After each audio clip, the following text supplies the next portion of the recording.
بسم الله الرحمن الرحيم. الحمد لله رب العالمين، والصلاة والسلام على سيد الأنبياء وخاتم المرسلين وعلى آله وصحبه أجمعين، وبعد.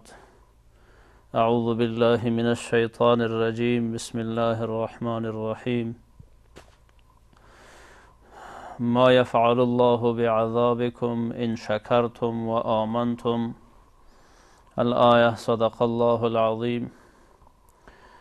وقال رسول الله صلى الله عليه وسلم: نعمتان مغبون فيهما كثير من الناس، الصحة والفراغ.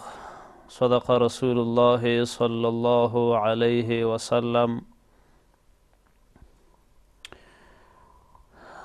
ابر و باد و مه و خورشید و فلک در کارند، ابر و باد و مه و خورشید و فلک در کارند، تا تو نان به کف آری و به غفلت نخوری.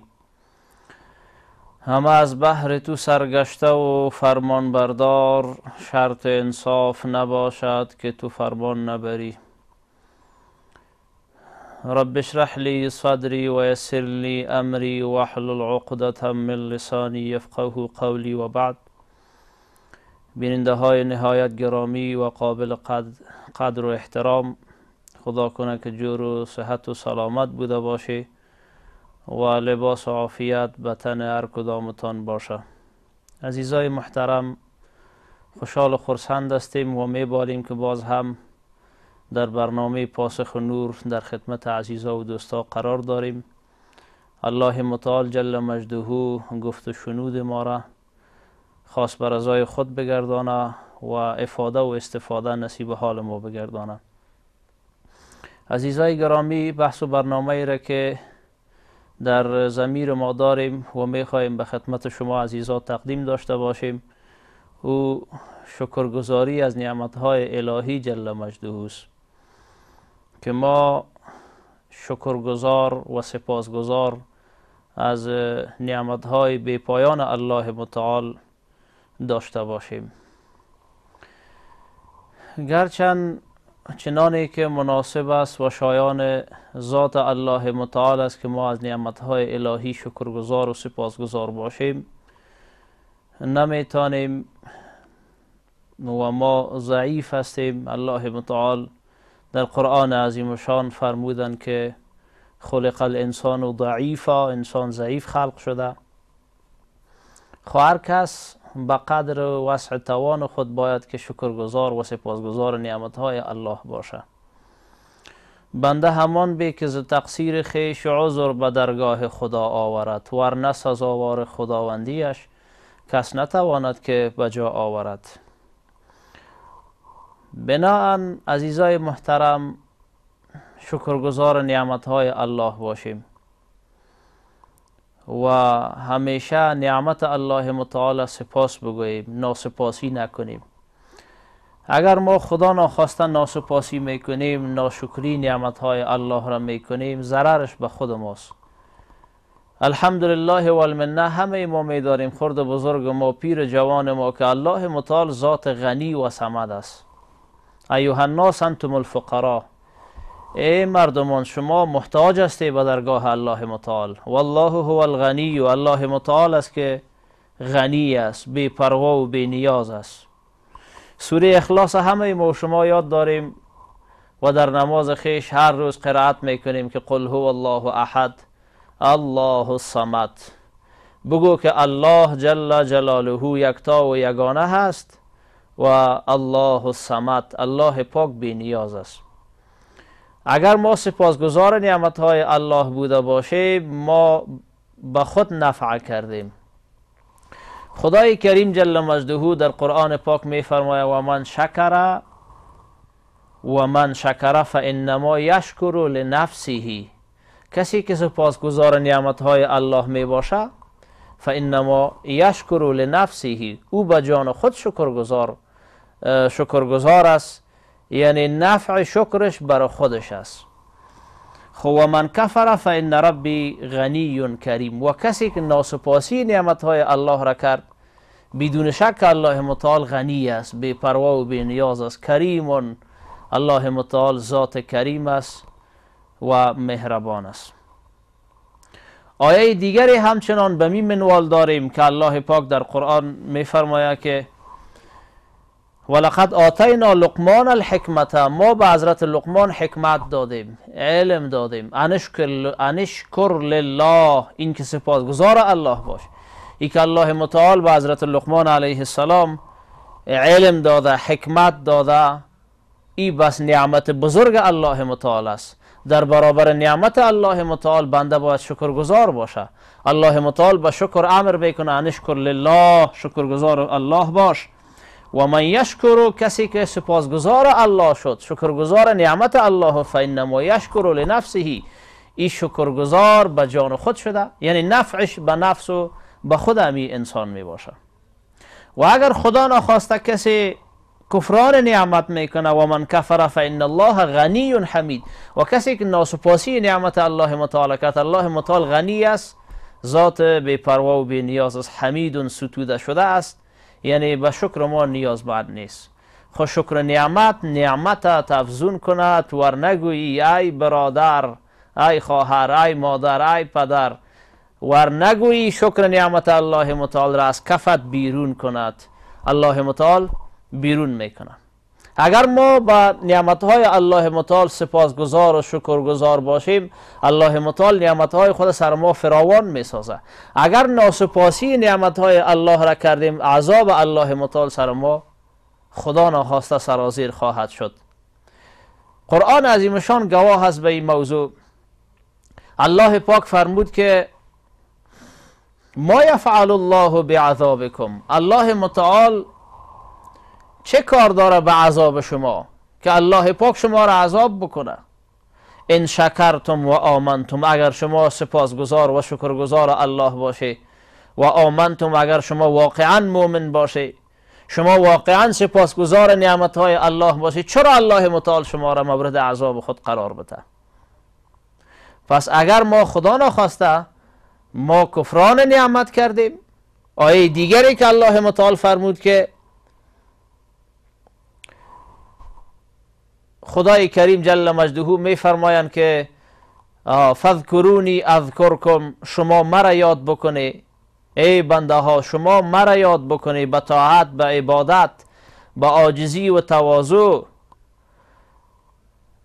اذکرکم، من شما را به نعمت یاد میکنم، شما مرا به عبادت یاد بکنی، مرا عبادت بکنی، بندگی بکنی، واقعا به الله تسلیم باشی. خدای پاک شما را به نعمت یاد میکنه و شما را به صحت یاد میکنه. الله متعال شما را صحتمند میسازه، نعمتهای خود را بر بالای شما ارزانی میفرماید. واشکرولی ولا تکفرون، و سپاسگزار نعمتهای ما باشه، ولا تکفرون، و ناسپاسی نکنی. بنان الله متعال در قرآن پاک به ما و شما یک تنبیه کرده که ولا ان کفرتم ان عذابی لشدید، اگر شما ناسپاسی نعمتهای ما را کردی، باز عذاب ما لشدید، بسیار سخت است. عذاب الله متعال رنگ و رنگ از دوستای عزیز، رنگ و رنگ الله متعال ما و شما را بخواه عذاب کرده میتونه و میکنه. کسی را الله متعال فقیر میسازه، کسی را الله متعال مشکلات در زندگیش میاره، هیچ وقت یک زندگی آرام و آسوده نداره. الله متعال مریض میسازه بعض اوقات بنده خود را. این عذابای الله متعال، گرچند این رحمت هم است به مؤمن و مسلمانی که شکرگزار باشه، رحمت است. مرض آید حال کسی که میشه، اگر واقعا این بنده باشه، به الله سر مانده باشه، تسلیم باشه، باز اینمی مرض در حق این بنده یک ابتلا و یک آزمایش است که الله متعال هر لحظه ایره اجر و پاداش میده. و اگر نه که کسی را دیدیم که مرض آید حالش شده، فقر و بیچارگی و تنگدستی و پریشانی آید حالش شده، خب او طرف دیدیم که بنده ناسپاس الله هست، بی نماز و بی قرآن و بی کتاب است، بی دین و بی شریعت است، بی عزت و بی آبرو و بی حیثیت است، باز بداریم که الله متعال ای را عذاب کرده. امی عذاب الله متعال است که شامل حال ای آدم شده. الله متعال ما را سپاسگزار بسازه. خدای کریم جل مجده زمین و آسمان به خاطر موت انسان خلق کرده. به خاطر موت انسان قدر خدا بدانیم، جایگاه خدا بدانیم. ابر و باد و مه و خورشید و فلک در کارن. این مخلوقات، اگر باد و شمال است، اگر آفتاب و مهتاب است، اگر آسمان ها است، اگر زمین است، همه از بحر تو آفریده شده. ای انسان، خصوصا ای مسلمان، الله متعال به خاطر موت آسمان را استاد کرده. آسمان چپه نمیشه. الله پاک به خاطر موت انسان آفتاب هر روز وظیفه داده که از این طرف بخیز و او طرف برو بشی. مهتاب الله متعال به خاطر موت انسان وظیفه داده که یک را خرد شو یک را کلان شو. الله متعال شبها و روزها را به خاطر موت یک را دراز می سازه، یک را کوتاه می سازه. بنان عزیزای محترم، چرا ناسپاسی الله کنیم؟ بیایی که به الله سر بانیم، توبه بکنیم، گذشته را صلوات، آینده را احتیاط به الله سر بانیم، بنده شکرگزار الله جل مجده شویم. به هر تقدیر میاییم، پیغمبر علیه السلام می فرماید که دو نعمت بزرگ الله متعال است که بسیار مردم در این دو نعمت تاوان کرده. نعمتان مغبون فیهما کثیر من الناس. دو نعمت الله متعال شامل حال شما است که بسیار مردم، بسیار بنده های الله متعال از این دو نعمت غافل هستند و در این دو نعمت تاوانی شدن. یعنی از این دو نعمت الله متعال استفاده نکردن، خود را در تاوان و در زیان و خسران واقع کردن. او کدام است؟ از صحت و الفراغ، صحتمندی و فراغت. اول صحتمندی سبحان الله. بری شما نعمت صحتمندی را از کسی بپرسه که صحت نداره.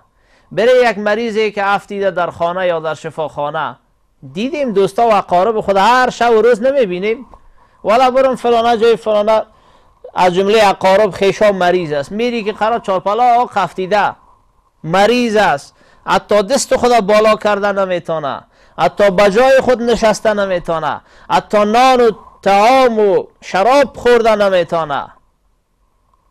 شراب که گفتم مال در ذهنتان نگرده که شراب خو حرام است. ملاسای محترم، شراب نوشیدنی را میگم، امی چای هم شراب است. هر چیزی که نوشیده میشه شراب گفته میشه. خو اصطلاح فرق میکنه، یعنی نه خورده میتونه و نه نوشیده میتونه. بری از او آدم صحتمندی را پرسان بکنی. اما امروز که ما تو جور صحتمند هستیم، کوکولای خدا چرپ میکنیم، لیس و لباس میکنیم، به هر طرف چکر و سفر میریم، قدرش نمیدانیم. فردای پشیمان میشیم. از این صحتمندیت استفاده بکنی که فردای سرخی و سفیدی، این لیس و لباس، این قد و قامت، این بر موتو نمیمانه. عزیزای محترم، بر موتو کاش که این صحت همیشه باشه. امروز جور هستیم، فردا مریض میشیم. چرا بر مال و جمال خیش مغرور باشیم؟ الله متعال بخواهد مال ما را در یک شب به تاراج میبره، در یک ساعت هلاک و بربادش میسازه. به مالت مغرور نباش، بر جمال و بر صحتمندیت مغرور نباش که من شکر جور هستم، هنوز اون بابیم زنده است، ننیم زنده است، کاکایم زنده است، از مکده موی سفیدا کلان مردم زنده است، هنوز من زنده هستم شکر. هنوز عروسی هم نکردیم، هنوز خانه نکردیم، هنوز این نکردیم آن نکردیم. نه، مرگ پیر و جوان نمیشناسه. یک را مریضی که آید حالت شد پیری و جوانی نداره. به چشم گناهگار خود شب و روز میبینیم که ترپس مردم میفته سکته میکنه. جوان مردم، جوان انسانها را مرد و زن میبینیم که چپه میشه. کاش که این سکته، کاش که این عمله قلبی و مغزی به پیرا باشه، به جوانان نباشه. کاش که این مرض و این گرفتاری که الله متعال صحتمندی را میگره مربوط ریش سفیدا باشه، که بگویم برو ریش سفید پیچ سفید شدیم باز توبه میکنم. بنان عزیزای محترم، خصوصا برادرها، همشیره های گرامی که همکنون بنده فقیر و حقیر و گناهگار شما سیل داره، از خدا بترسی، جوانیتان عباس تیر نکنی که یک رو الله متعال می سطمندی را از تو گرفت باز پشیمان میشی. ای که مگس وارد فرق خود بزنیم گریه کنیم فایده نداره. تو قبل از عقوبت در توبه کوب، پیش از اینکه عذاب الله متعال عاید حال تو شود سر تو بیا. ای جوان، ای مسلمان، ای مادرجان ریش سفید محترم مطلق مسلمان، تو پیش از عقوبت در توبه کوب که سود ندارد فغان زیر چوب. وقتی که الله متعال تو را در یک مصیبت گرفت باز در او وقت فایده نداره فریاد فغان، در او وقت پشیمانی فایده نداره.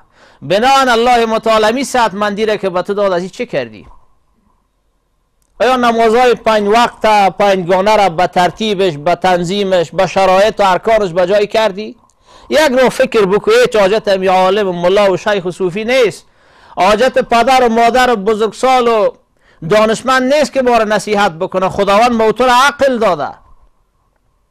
عزیزای محترم، علما یک سخن در کتابا ذکر میکنن که اگر یک انسان در یک جای زندگی به سر ببره که در اونجا هیچ انسانا نباشه، هیچ دعوت و تبلیغ دین بر از این انسان نرسیده باشه، در یک مغاره کو زندگی بکنه، در اونجا تعلیم دین برش نشده باشه، اگر وفات میشه الله متعال از این میپرسه که آیا خدا را مشناختی یا نمشناختی. به هر صورت تماس داریم. حشمت الله جان از سمنگان. مهربانی لالا. علیکم السلام. شکر صاحب بفرمایید.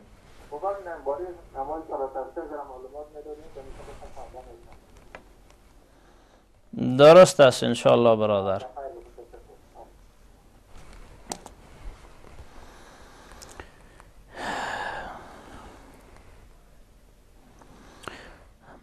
نماز تسبیح عزیزای محترم یک نماز خاصی است، یک نماز بسیار با فضیلتی است که رسول خدا علیه السلام به کاکای خود حضرت عباس رضی الله عنه توفه دادن. طریقش علما ذکر میکنن که 4 رکعات است. در 4 رکعات تسبیح خوانده میشه. تسبیح خوانده میشه. اول سبحانك اللهم را میخوانی، بعد از سبحانك اللهم باز اعوذ بالله و بسم الله را 15 مرتبه تسبیح میخوانی، بعد از او باز اعوذ بالله و بسم الله میخوانی و قرائت میخوانی.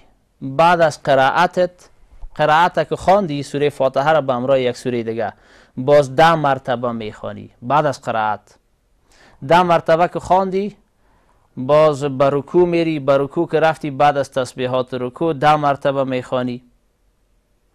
بعد از رکوع که از رکوع بالا شدی که ایره قومه میگن، در قومه 10 مرتبه میخوانی. بعد از سمیع الله لمن حمیده ربنا لک الحمد. خب انشاءالله ایره باز تشریح میکنیم.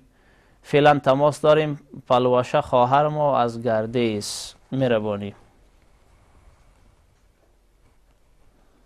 بفرمایید همشیره. علیکم السلام و رحمت الله.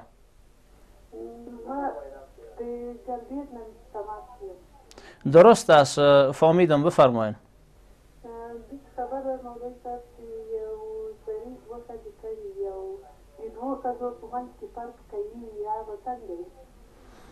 یو میړه ده په 2 ښځو منځ کې فرق کوي.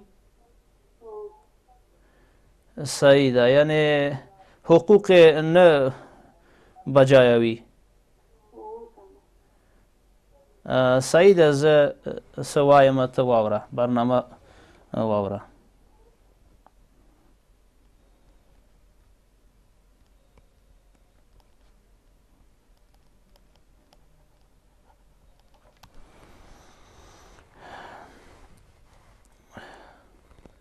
خواستیم نماز تسبیح یک چیز معلومات بتیم. وقتی که در رکوع 10 مرتبه تسبیح گفتیم، بعد از رکوع که استاد شدیم 10 مرتبه میگیم، بعد از او باز که به سجده رفتیم 10 مرتبه میگیم، یعنی بعد از تسبیحات سجده سبحان ربی الاعلا که گفتیم بعد از او باز 10 مرتبه میگیم. باز که الله اکبر ششتیم در بین 2 سجده 10 مرتبه میگیم. باز به سجده دوم 10 مرتبه میگیم. بعد از او باز تکبیر گفته باز به استاد میشیم به رکعت دوم. در رکعت دوم باز در اینجا 15 مرتبه میگیم اول قبل از قرائت. 15 مرتبه که تسبیح گفتی سبحان الله والحمد لله ولا اله الا الله والله اکبر. سبحان الله والحمد لله ولا اله الا الله والله اکبر 15 مرتبه. بعضی علما میفرمون اگر ولا حول ولا قوة الا بالله گفته شد باقی نداره، این هم جایز است. خب 15 مرتبه که قبل از قرائت خواندی باز 10 مرتبه دیگه بعد از قرائتت میخونی، یعنی بعد از خواندن سوره فاتحه و یک سوره 10 مرتبه میخونی. بینمی ترتیب 4 رکعات میخونی که در مجموع 300 مرتبه میشه. 15 مرتبه قبل از قرائت، 10 مرتبه بعد از قرائت 25. 25 10 مرتبه هم در رکوع ای 35، 10 مرتبه هم بعد از رکوع 45، 10 مرتبه دیگه هم در سجده 55، 10 مرتبه دیگه هم در بین دو سجده ای 65، 10 مرتبه دیگه هم در سجده دوم 75. 75 ما 300 میشه دیگه. در 4 رکعت اینم تو به می ترتیب میخوانی. این ترتیبش است. الله متعال ما را توفیق بده. دوم همشیره ما تماس گرفتن گفتن که یک شوهر در بین دو زن فرق میکنه، یعنی منظورشان این است که عدالت نمیکنه، انصاف نداره. مثلا اگر یک شب پیش یک خانم خود می باشه، شب دیگر پیش خانم دیگه خود نمی باشه، پیش خانم کونه خود نمی باشه. مثلا پیش یک خانم خود 2 شب 3 شب تیر میکنه، به دیگه خانم خود 1 شب حق میته. این ظلم است و این جفا است. الله متعال در روز قیامت یک طرف بدن همی انسان خشک می سازه. تمام مخلوقاتی را میشناسند که در حق خانم خود بی‌عدالتی و بی‌انصافی کرده. خداوند ما و شما را دست ما را از ظلم بگیره. به هر صورت برادر ما تماس گرفتن از پروان احمدی صاحب مهربانی. السلام علیکم رحمت الله و برکاته. مولوی صاحب محترم خوب هستید؟ و علیکم السلام، شکر بخیر باشین صاحب، مهربانی کنه. عرض سلام مجدد دارم بر شما و تمام شنوندگان عزیز خوبتون. تشکر. الله متعال خیلی شکر و سپاسگزار هستیم که شما شکرانگی الله جل جلاله را برای تمام بشر بیان میکنید. ان شاء الله. خداوند همه ما را توفیق بده. الهی آمین. دیگر سوال ما همین است که برای برادران ما که عزیزان ما که چی مریض است، چی فقیر است، یا چی مشکلاتی که در زندگی دارن، آیا در زندگی در سه شب یک سه شب بلند شدی گریان کردی، از ریختی، 2 رکعت نماز تهجد و نماز نفل و نماز شکرانه و نماز تسبیح خواندی، یک کلام الله جل جلاله را که امروز ما شما یاد کنیم، گریه کنیم، به الله گزاری کنیم، الله هر چی که باشه مشکلات ما را حل میکنه. مگر متاسفانه امروز پیش بنده ها میریم بدون شک هرچه است از قامت ناساز به اندام ماست، ورنه تشریف تو بر بالای کس کوتاه نیست. بله واقعا همینطور است که تشریف الله متعال، رحم و کرم الله متعال سر هیچ بندیش کوتاه نیست، اما قامت ما ناساز و به اندام است. جهان سپاس برادر، جهان سپاس. خداوند شما را هم داشته باشه. سپاسگزاری بکنم که تو بیان کردی. دیگه ما یک مشکلی داریم که درباره یک مریضی که مریض قلبی است و شکر است و نفسی میدونم روماتیسم است و همچین چیزایی که هست که هر یک نقطه میگیرم دیگه نقطه میگیرم دیگه نقطه میگیرم، هیچ سر بلند کردن نمیتونم. فقط من به دعاهای شما بهترین ان شاء الله ان شاء الله. مریض ما و مریض تمام اهل اسلام خدا شفا بده. آمین آمین آمین. به هر صورت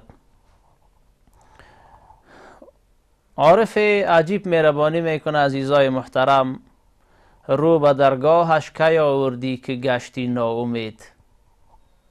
رو به درگاهش کی آوردی که گشتی ناامید؟ گرگدا کاهل بود تقصیر صاحب خانه چیست؟ وقتی که ما کاهل باشیم، سست و تنبل باشیم، از گنج به پایان الله متعال استفاده نکنیم، تقصیر صاحب خانه چیست؟ اگر گدا نره پشت خانه مردم دست دراز نکنه، تواضع و عاجزی نکنه، کس به گدا چیزی میته؟ نمیته. الله متعال جل مجدوه هم بر ما نظر رحمت داره، اما به شرطی که ما هم تمایل داشته باشیم. اگر از جانب معشوق نباشد کشش، کوشش عاشق بیچاره به جای نرسد. بله الله متعال ما شما را دوست داره، بر طرف ما رحمت داره، نظر رحمت داره. خب اگر از طرف ما میلان نباشه، ما کوشش نکنیم، دیگه به جای نمیرسه. بنابراین عزیزای محترم، شکر نعمتهای الهی جل مجدوه را بدانیم.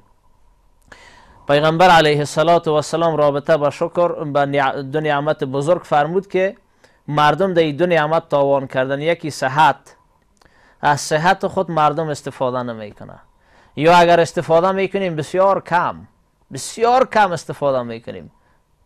این یک حقیقتی است که آدم باید بگوید. ما از خود شروع میکنم. این صحتمندی را که الله متعال به ما داده، ما کم و حقه نمیتونم که از این صحتمندی خود استفاده بکنم و نکردیم. از خدای خود میخوایم که پروردگارم مرا اصلاح بساز.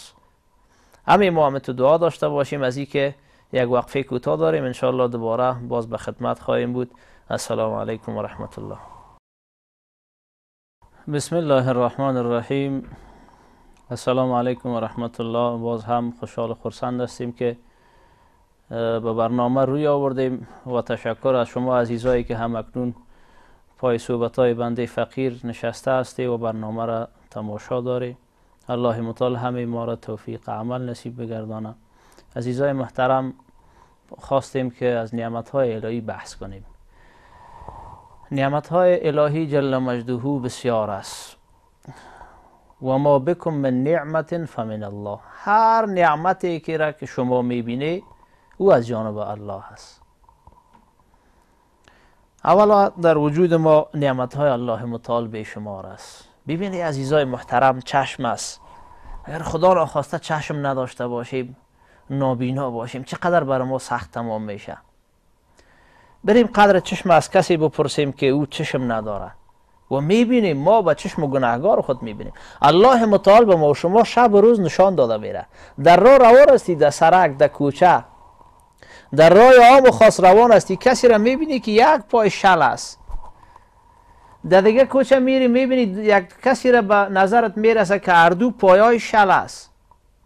به کوچه دیگری سر میزنی میبینی کسی را میبینی که از یک چشم نابیناست. جای دیگری میری میبینی که کسی را میبینی که هر دو چشمش نابیناست. کسی را میبینی که از دست فلج شده. الله متعال جل مجدوه چرا این بنده های خدای تو ساخته؟ به خاطری که با موتو نشان بده که من قدرت دارم که تو را هم تو شل شد بسازم، تو را هم تو کار و کور بسازم. اما بیاییم که قدری نعمت ها را بدانیم. چه وقت ما قدر نعمت چشم میدانیم؟ وقتی که ما با این چشم به طرف قرآن نگاه بکنیم. چه وقت ما میتونیم شکر زبان بجا بکنیم؟ وقتی که امر بالمعروف نهی از منکر داشته باشیم. وقتی که سخنان نیک از زبان ما برای این شکر زبان است. چه وقت میتونیم ما شکر گوش های خود بجای بکنیم؟ وقتی که به سخنهای خیر گوش فرا بتیم، برنامه های خوب اسلامی را گوش بگیریم، نه ای که خدا ناخواسته به همراه این گوش ها موسیقی بشنویم. متاسفانه که دور از خوبای ما باشه، یک تعداد داریم که به این گوش های خود موسیقی مشنوند. این سخت گناه است و این پیغمبر علیه السلام در این مورد فرمود که در مجلس غنا و سرود نشستن فسق است و لذت حاصل کردن. سماع الملاهی معصیتون و الجلوس علیها فسق. در مجلس غنا و سرود نشستن فسق و گناه است و شنیدنش گناه است. و تلذذ بها من الکفر. و لذت بردن از موسیقی ای کفران نعمت الله است. و تلذذ بها من الکفر چه معنا؟ این دو توجیه داره. یک معناش این است که انسان کافر میشه. خب البته این قول علما مرجوح دانستن. قول راجح و تعویلی که علما در این حدیث میکنن این است که ایش ناسپاسی نعمت الله را کرده. کفر به معنای ناسپاسی نعمت الله. تو نباید با این گوشایی که الله متعال به تو داده ناسپاسی نعمت الله را بکنی. بنابراین هر عضوی از اندام وجود ما را باید شکرش به جای بکنیم. و فی انفسکم افلا تبصرون. خدای پاک میفرماید که در جانایتان آیا نمیبینی؟ ببین که الله متعال تو را بس زیباترین صورت خلق کرده. اگر یک آدم بینیش پست است، ابرویش اگر کمان است یا نیست، اگر چهرهش سفید هست یا نیست، سیاه چهره است، گندمگون است، یا قدش پست است، بلند نیست، اگر یک انسان الله متعال از رحم مادر یک پایش کوتاه خلق کرده، این بهترین صورتی است که الله متعال به این بخشیده.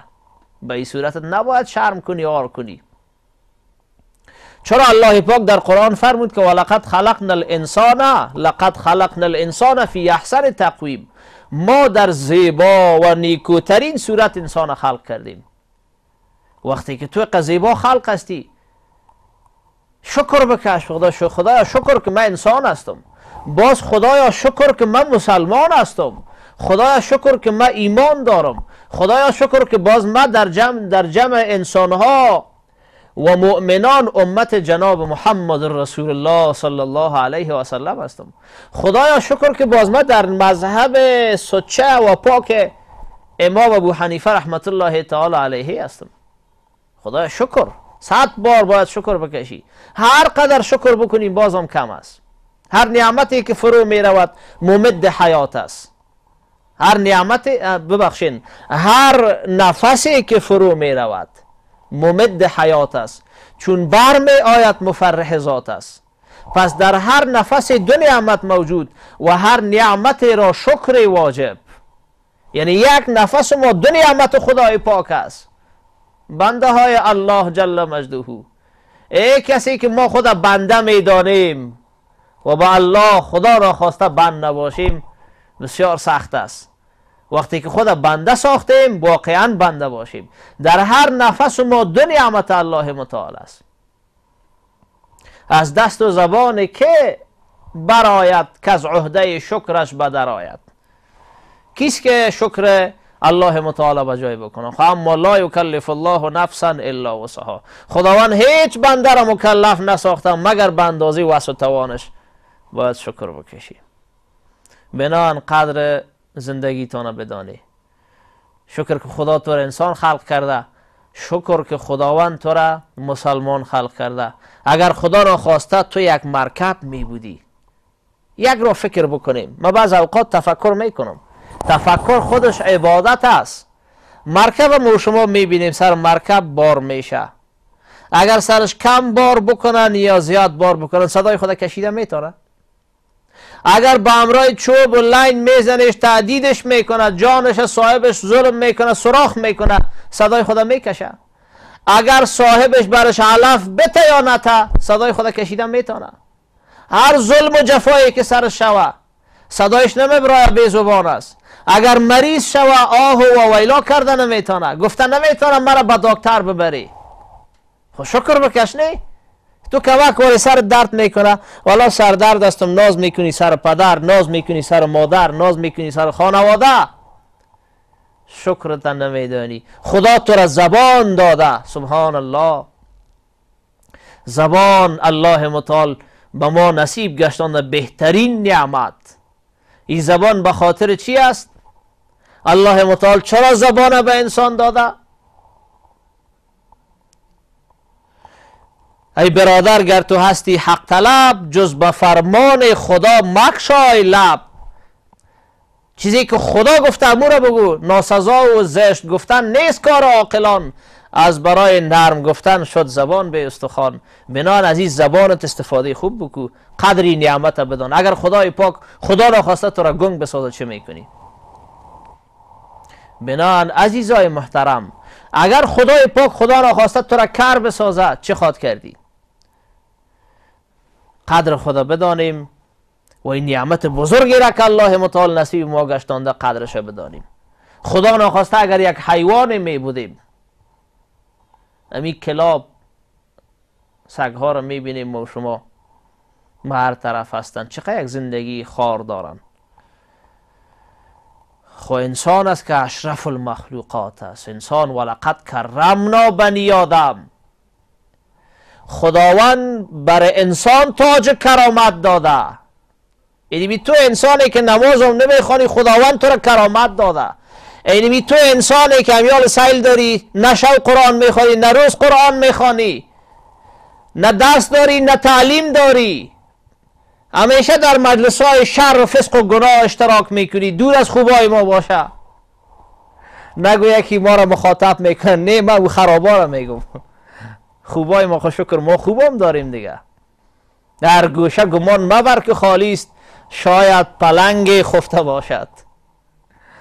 پلنگا شیرا پیدا میشه در بین ما. خب قار ما سر کسی میگه که واقعا خدای انسان خلق کرده، تاج کرامت بسرش نهاده، اما قدر خدا نمیدانه، جایگاه خدا نمیشناسه که خداوند این را به زیباترین صورت خلق کرده، تاج کرامت سر از این انسان مانده. رسد آدمی به جایی که جز خدا نبیند، بنگر تا چه حد است مقام آدمیت. انسان به طاعت و عبادت و شکستگی و بندگی به جای میرسه که حتی فرشته نمیرسه.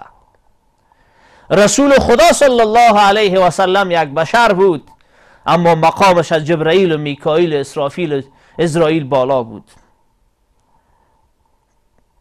پس اگر واقعا ما یک رات خود در تفکر پرتیم، میفهمیم که ما کیستیم. ما و شما زر هستیم، باید قدر خود بدانیم. نازیه خواهر ما از کندوز، بفرما همشیده گل. مشنوم صاحب. مولوی صاحب بسیار فیلم دین میکنه، من کدام سیاره تو خانم یعنی تدریس و خوبتم دلت تکان میکنه. چی گفتی همشیره؟ نه فیلم دین میکنه، که سم میاره در این فیلم، بسیار فیلم دین موایمه میکنه. خب تو یک خوف و حراس واری در دلت پیدا میشه؟ خب از چی پیدا میشه؟ عاملش نفهمیدی که عاملش چی بوده؟ مشنوی مادر؟ تماس همشیره ما قطع شد. خب امی خوف حراسی که در دل می باشه عامل برای خود می داشته باشه. اگر عاملش برای خودش معلوم نباشه، الله پاک نسخه برای ما و شما داده در قرآن پاک که الا بذکر الله تطمئن القلوب، الذین آمنوا و تطمئن قلوبهم بذکر الله. آنانی که مؤمن هستند آرامش دلهایشان به ذکر الله است. میخواهی که خوف حراس از دلت زدوده شوه و اطمینان و آرامش در دلت حاصل شوه، ذکر الله است. آنانی که مؤمن هستند آرامش دلهایشان به نام خداست. الا به ذکر الله تطمئن القلوب. با خبر باشه دوستا که آرامش دلها به یاد خداست. ذکر کو مادر جان، تلاوت کو، قرآن بخوان، همیشه به تسبیح و به تحلیل باش، به ذکر باش. تشویش های دنیا به درد نمیخوره. حالا تشویش خانه، تشویش اولاد، تشویش ای و آن، تشویش داخل خارج، چه کنیم؟ تشویش کرده خود خراب ساختیم.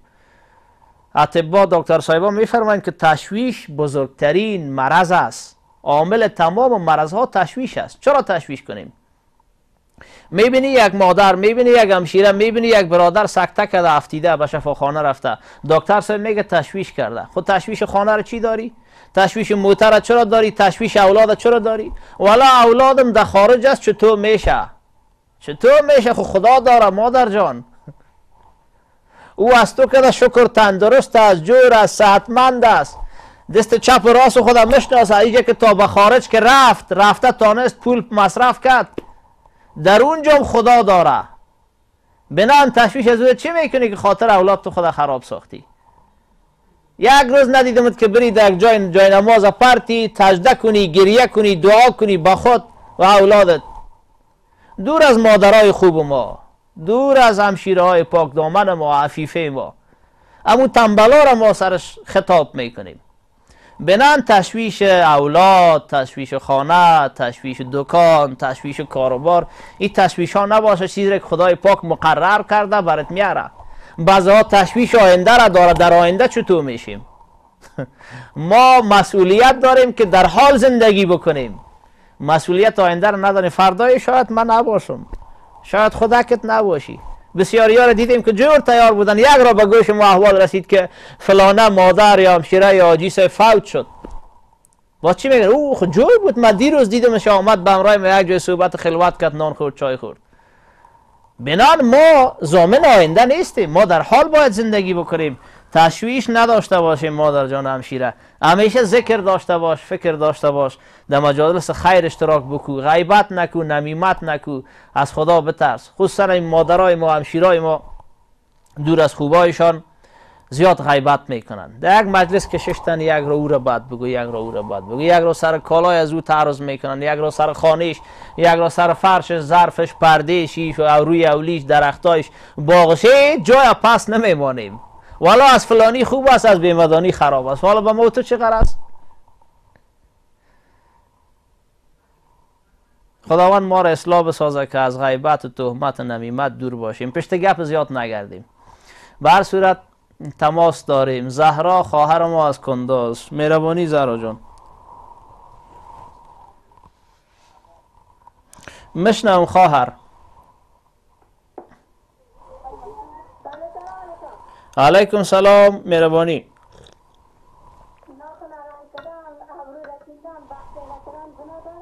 چی و چی؟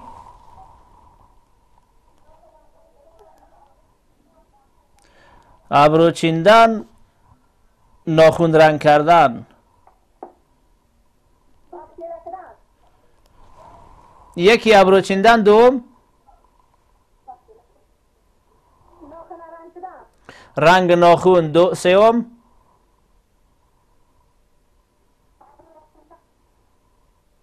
سومش خود نفهمیدم.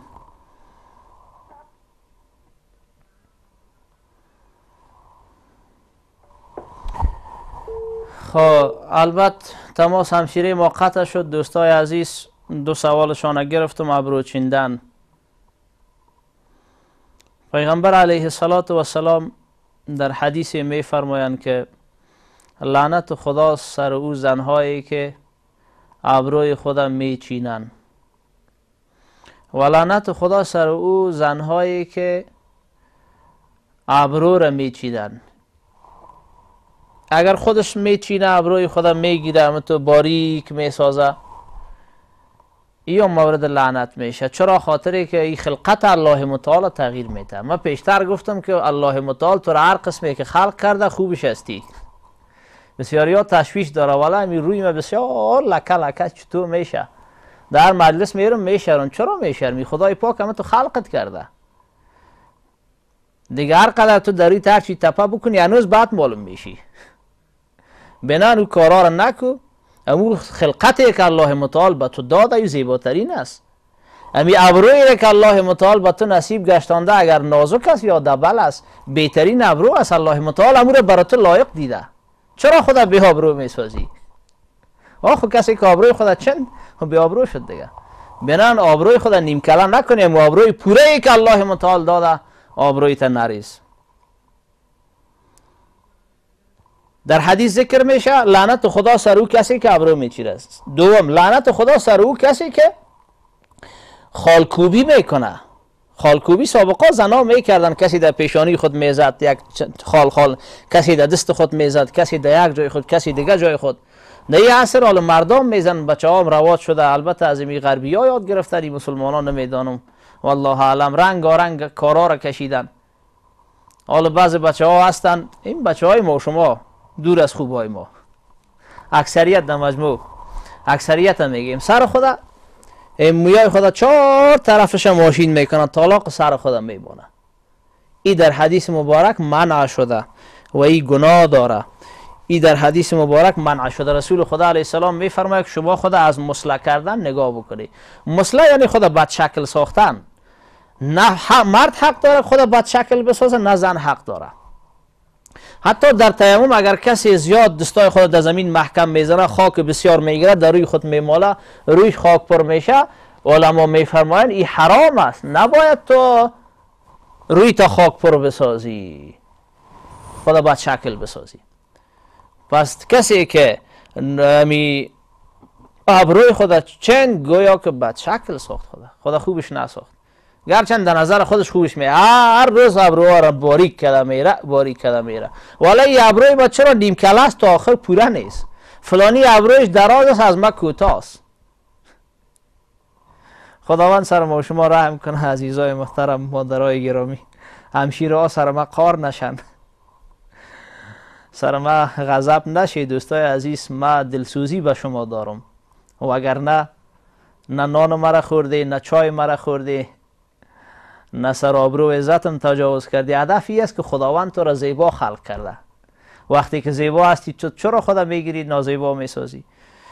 دوم، رنگ ناخون کردن، رنگ ناخون زدن گناه نداره، اما گناه در صورتی داره که باز تو بیوضو شوی، باز وضو بسازی، وضویت نمیشه، نماز بخوانی، نمازت هم نمیشه. اگر یک خانم، یک همشیره ما رنگ ناخون میزنه وقت نماز که شد، یعنی وضو داره، مثلا به نماز دیگر خود وضو کرد، رنگ ناخون زد، رنگ ناخون که زد به نماز شام وضو داشت، نماز خدا خواند، در نماز خفتن هم وضو داشت، نماز خدا خواند.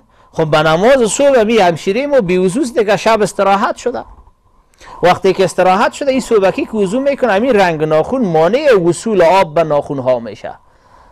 همشیرای گرامی، مادرای مهربان، متوجه باشه یک باریکی را. ما میگیم در وضو دست شستن فرض است. دست شستن که گفتیم از نوک انگشتا فرض است تا سر آرنج. وقتی که فرض است، این ناخون تر کردنش هم فرض است. این ناخونت باید تر شود. خب وقتی که تو رنگ ناخون زدی، رنگ ناخون خب پلاستیک است، این ناخونکایت میپوشانه. ده انگشت دست و ده انگشتای پایت رنگ ناخون زدی، پلاستیک است، پوشاندشه. که پوشاندشه او نرسید در ناخونت، که نرسید وضویت نشد مادر جان، که نشد نماز هم نمیشه. چرا الله پاک به خاطر نماز شرایط وضع کرده، به خاطر وضو که وضوی درست شود شرایطش به جای کرده و بیان کرده در دین و در شریعت. دیگه هدفی است که رنگ ناخون وقتی که بی وضو شدیم، حال یک پاکن داره، باز او را بگیریم پاک بکنیم، باز وضو بکنیم، باز نماز بخوانیم. یا اگر هیچ رنگ ناخون نزدیم، این تکلیف هم متحمل نشدیم، پاک کردنش هم سر آدم سختی میکنه، میتونیم از خینه استفاده بکنیم، باز خینه ناجایز نیست. خینه هم که میکنی انگشتایت نوکای کلکت سرخ میشه، رنگ ناخون سرخ است دیگه، ناروا و ناجایز هم نیست، هم ثواب میشه و هم خرما میشه. اینی مسائل شرعی ما و شما، الله متعال برای ما و شما توفیق بده که متوجه به مسائل شرعی باشیم. پیشتر عزیزا با شما عرض کردم رابطه به شکر. تماس داریم. وحیده خواهرم از کابل. مهربانی همشیره. ما چندین مخواهد دیدیم که کفشم گم شده، یا طوری نفهمیدیم که از یک گذشت دانشتر میشم، یا ملنی کفشم نسته. امی دو بار دیدیم این خواب زیاد نگران هستم تعبیر همیشه میرسه. یک بار خواب دیدی کفشایت گم شده؟ یک بار کفشم گم شده، یک بار دیگه باز خواب دیدیم شب میپره شب که نمی کفشم داخل جوی هستی درجه اسمشم که کشم کفشم نسته داخل جوی. یک بار کفشت داخل جوی میفته، دیگه بار خواب دیدی که کفشت گم شده. خواب دیدیم که گم میشه. دیگه بار خواب دیدیم که داخل جوی میفته. خب ممکن تعبیر خوبی داشته باشه، قابل تشویش نیست. خب فعلا تعبیرش به ذهن من نامده. باز در برنامه های آینده اگر من تشریف داشتم انشالله که فراموشم نشه، خوابتا باز تعبیر میکنم. درست است همشیره؟ فهمیدی یا نفهمیدی؟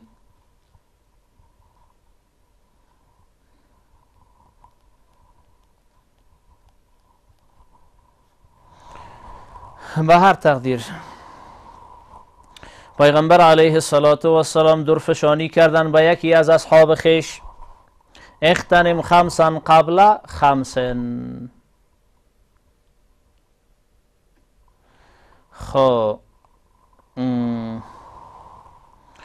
به هر تقدیر پیش از اینکه حدیث مبارک بخوانیم، همشیره ما گفتن که کفش ما گم شده یا کفشم در آب میفته، ممکن تعبیرش ای باشه که یک ضرر مالی به این همشیره ما برسه. یک ضرر کم میرسه یا زیاد میرسه به خدای پاک معلوم، خو احتمال داره که یک ضرر مالی به همشیره برسه. خو خداوند متعال خوابتانه خوب بسازه و الله متعال همه ما شما را از گزند دشمن و از آفات زمینی و آسمانی در حفظ و امان خود داشته باشه. حدیث پیغمبر علیه السلام است نصیحت از ما و شما. پیغمبر خدا علیه السلام به یکی از یارای خود نصیحت میکنه: اغتنم خمسا قبل خمسن. و 5 چیز غنیمت بدان پیش از آمدن 5 چیز. پیش از آمدن 5 چیز غنیمت بدان. شبابک قبل حرمک، جوانیت پیش از موی سفیدی و پیچ سفیدیت. همین که جوان هستی را غنیمت بدان. تو تأخیر نکو توبه را که برو هنوز جوان هستم. نه، این فریب شیطان است، این وسوسه شیطان است که هنوز تو برو جور هستی، شکر جوان هستی. دوم صحتک قبل از سقمک، صحتمندی و تندرستی تا پیش از مریضی تو غنیمت بدان که یک را در بستر افتیدی باز دیگه فایده نداره، باز خیرت به کس رسیده نمیتونه. به کس چه میکنی؟ حتی خود سمال کرده نمیتونی. کسی که مریض است خود سمال کردن نمیتونه، به خود نمیرسه، چه برسه که به دیگران برسه. بنان وقتی که تو صحتمند هستی دست یک مسلمان بگی خیر است او برادر مسلمان دست تو را نگرفته، خیر است او همشیره دست تو را نگرفته، به تو کدام کمک معاونت نکرده، اما تو دست دیگران را بگی. چون استاده دست افتادگان گیر. تو که استاد هستی یک افتاده را دستش بگی، فردای میشه تو بفتی به زمین یک مسلمانی پیدا میشه و دست تو را بگیره. سچکری اغبری بی. امروز اگر خوبی کردی، نیکی کردی، دستگیری کردی، معاونت و کمک کردی، فردا مردم برای تو میکنه. و اگر نیک نکردی باز مردم به تو نمیکنه. سوم و غناک قبل فقرک، پولداری و ثروتمندی تا قبل از فقیریت غنیمت بدان، از این استفاده خوب بکو. چهارم و فراغک قبل شغلک، فراغت و بیکاری تا پیش از مصروف شدنت غنیمت بدان. و در اخیر پنجم حیاتک قبل مماتک یا موتک، زندگی تا پیش از مردن غنیمت بدان. بگو خدایا مرا توفیق بده که از این زندگی خود استفاده خوب داشته باشم. الله متعال همه ما را توفیق بده عزیزای محترم که امو شکر نعمتهای الله را بداریم، قدر زندگی خدا بدانیم که اگر خدا ناخواسته خدا بیدار نساختیم، هوشیار نساختیم، در قبر رفتیم که خام و خام بریم، باز در اونجا جواب دادن سخت است. مردمان را سر در خواب دان، گشت بیدار آن که او رفت از جهان. ای که از جهان بریم بیدار شویم باز برای ما و شما فایده نمیکنه. خداوند همه ما را توفیق بده. از این که عزیزای محترم به پای صحبت‌های بنده شما ششتی و برنامه را تعقیب کردی، الله پاک همه ما و شما را برای خود آراسته بگردانه و مریضای ما را الله متعال با فضل و کرم خود شفا نصیب بگردانه. یا الله از ما خطا و لغزش، پروردگارا از تو عطا و بخشش. خدایا ما را شامل رحمت و کرمت بگردان.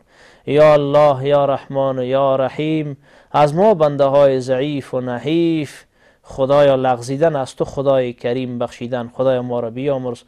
پروردگارا از ما کم از شما کرم، خدایا تو سر ما رحم کو. موی سفیدای ما را، پیچ سفیدای ما را خدایا رحم کو. ایمانای ما را کامل بگردان، با ابرو و با عزت ما بگردان، تقوای ما را بالا و بر. یا الله یا الله ما را ترقی و تعالی، یا الله دنیا و آخرت ما را خوب بگردان، با آرزوها و مقاصد شرعی ما خدایا ما را نائل بگردان. ما را و بیننده های ما را، تمام مسلمانای در هر جایی هستند خدایا آرام و آباد و شاد و خرم داشته باش. خصوصا مسلمانای فلسطین و غزه را پروردگار امداد غیبی بفرما. دشمنایشان خار و زبون بگردان. دشمنای مسلمان در هر جایی به هر نام و نشان و لباسی هستند پروردگارا نیست و نابودشان بگردان. یا الله مسلمانان را اتفاق اتحاد نصیب بگردان. عاقبت همه ما را به خیر و به عافیت و ایمان بگردان. و صلی الله تعالی علی خیر خلقه.